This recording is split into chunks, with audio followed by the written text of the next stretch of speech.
8월 14일 금요일 매일 성경을 보겠습니다.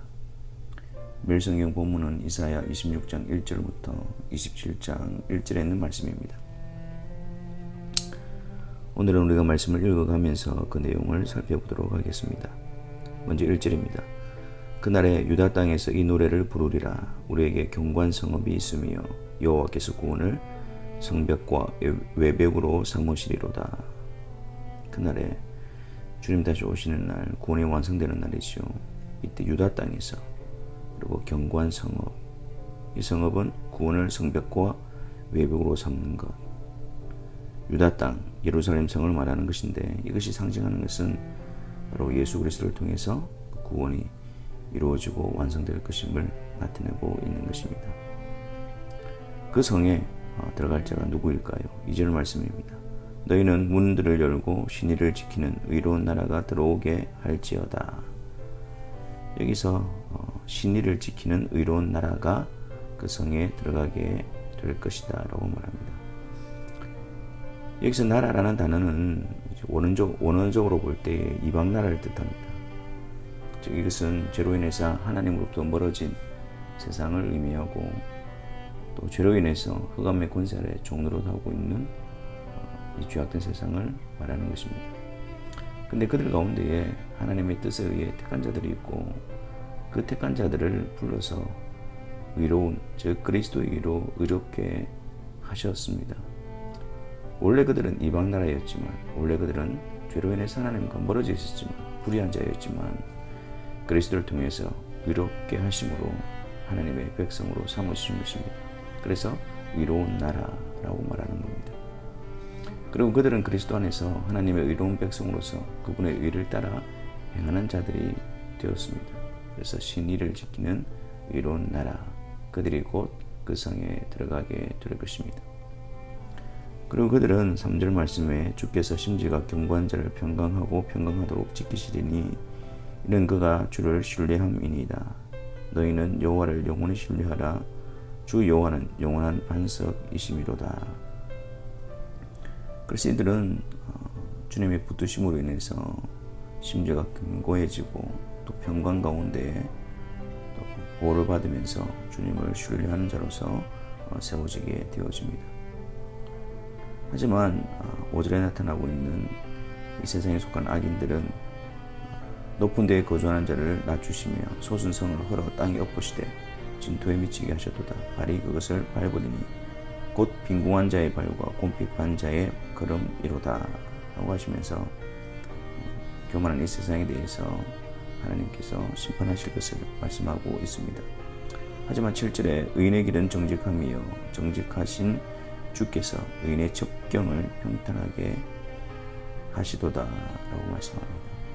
의인들이 가는 길, 그들이 가는 길에 있어서 또 험하고 여러가지 장애를 만나기도 하지만, 하나님께서 그 길을 평탄케 하심으로 그들이 그 성에 이르게 되어줄 것입니다.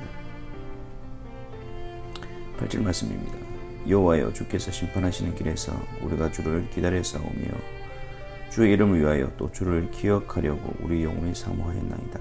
아멘. 내 영혼이 주를 사모하여 싸운즉 내 중심이 주를 간절히 구하오리니 이는 주께서 땅에서 심판하시는 때에 세계의 거민이 의를 배움이니이다.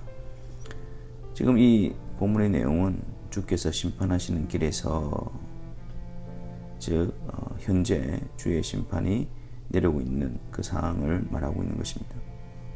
이 세상은 계속해서 하나님의 현재적인 심판이 내리고 있습니다. 그리고 그 심판은 종말의 최후 심판을 향해서 나아가고 있습니다. 그 가운데서, 즉 세상의 현재적 심판이 부어지는 상황 속에서 주의 백성들은 더 주님을 기다리며 주의 이름을 위하여 또 주를 기억하려고 그들의 영혼이 더욱더 주를 사모함으로 채워가게 되어집니다. 밤에 내 영혼이 주를 사모하였은즉 내 중심이 주를 간절히 구하오리니, 이 밤, 주의 현재적인 심판을 통해서 고난 가운데 있다 할지라도 그들의 영혼은 더욱더 주를 사모하며 그 중심에서 주를 간절히 구하는 그 마음이 더욱더 강하게 드러나게 되어집니다. 아울러서 땅에 심판하시는 그 하나님을 통해서 하나님의 의로우심을 배워가게 되어집니다. 하지만 악인은 10절 말씀입니다. 악인은 은총을 입을지라도 의를 배우지 아니하며 정직한 자의 땅에서 불을 행하고 여호와의 위엄을 돌아보지 아니하는도다. 여호와여 주의 손이 높이 들지라도 그들이 보지 아니하오나 백성을 위하시는 주의 열성을 보면 부끄러워할 것이라. 불이 주의 대적들을 사르리이다. 악인은 은총을 입을지라도 하나님의 자비와 긍휼과 인내로 은총의 시간이 주어지더라도 그들은 결코 돌이키지 않습니다. 정직한 자의 땅, 즉 교회를 통해 주의 복음이 선포되며 주께서 복음으로 하나님을 세워가시는 그 현장 가운데서도 그들은 불의를 행하는 자들이며 여호와 하나님께서 행하시는 그 구원의 역사에는 전혀 관심과 마음을 두지 않는 자들입니다. 주의 손이 높이 들릴지라도 주의 손으로 복음 역사가 온 세상 가운데 편막하게 되어도 그들은 전혀 보지 않습니다. 그들을 향한 하나님의 자비와 긍휼과 인내, 그들을 대하시는 하나님의 열성, 선지자를 보내되 부지런히 보내시고 심판 직전까지 돌이킬 것을 말씀하시는 그 하나님의 열성, 그 열성 앞에서도 그들은 돌이키지 않고 대적하고 있는 것입니다. 그래서 그들의 결말은 불이 주의 대적들을 사르리이다. 결국 그들은 영원한 형벌에 들어가게 될 것입니다. 악인은 하나님의 열성을 무시하고 거부함으로 또한 복음의 역사 현장 가운데서 불의를 행하고 그게 마음을 두지 않으므로 그들은 영원한 심판에 처해지게 될 것입니다. 노아 홍수 심판 때 구원 얻은 자들은 노아의 가족 단 8명 뿐이었습니다. 8명 외에 다른 모든 자들은 하나님의 은총을 베푸시는 시간 속에서도 돌아보지 아니하고 배개치 아니하고 위를 배우지 아니하며 또는 그 하나님의 역사가 드러나는 땅에서 불의를 행했으며 주의 손이 높이 들릴지라도 돌아보지 않았습니다. 그랬던 그들의 결국은 멸망이었습니다. 12절 말씀을 보겠습니다. 여호와여 주께서 우리를 위하여 평강을 베푸시오리니 주께서 우리의 모든 일도 우리를 위하여 이루심입니다. 여호와 우리 하나님이시여 주 외에 다른 주들이 우리를 관할하였사오나 우리는 주만 의지하고 주의 이름을 부르리이다. 그들은 죽었은즉 다시 살지 못하겠고 사망하였은즉 일어나지 못할 것이니 이는 주께서 벌하여 그들을 멸하사 그들의 모든 기억을 없이 하셨음이니이다. 여호와여 주께서 이 날을 더 크게 하셨고 이 날을 더 크게 하셨나이다. 스스로 영광을 얻으시고 이 땅의 모든 경계를 확장하셨나이다. 하나님께서는 그분의 주권과 역사로 말미암아 하나님을 대적하는 악한 세력들을 멸하시고 그들을 벌하십니다.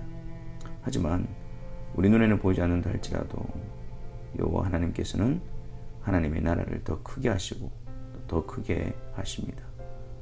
이 땅 가운데서 주께서 택하신 자들을 부르심으로 주의 나라를 확장시켜 가십니다. 16절 말씀에 여호와여 그들이 환난 중에 주를 앙모하여 싸우며 주의 징벌이 그들에게 임할 때에 그들이 간절히 주께 기도하였나이다. 여호와여 잉태한 여인이 상계가 임박하여 상고를 겪으며 부르짖음같이 우리가 주 앞에서 그와 같으니이다.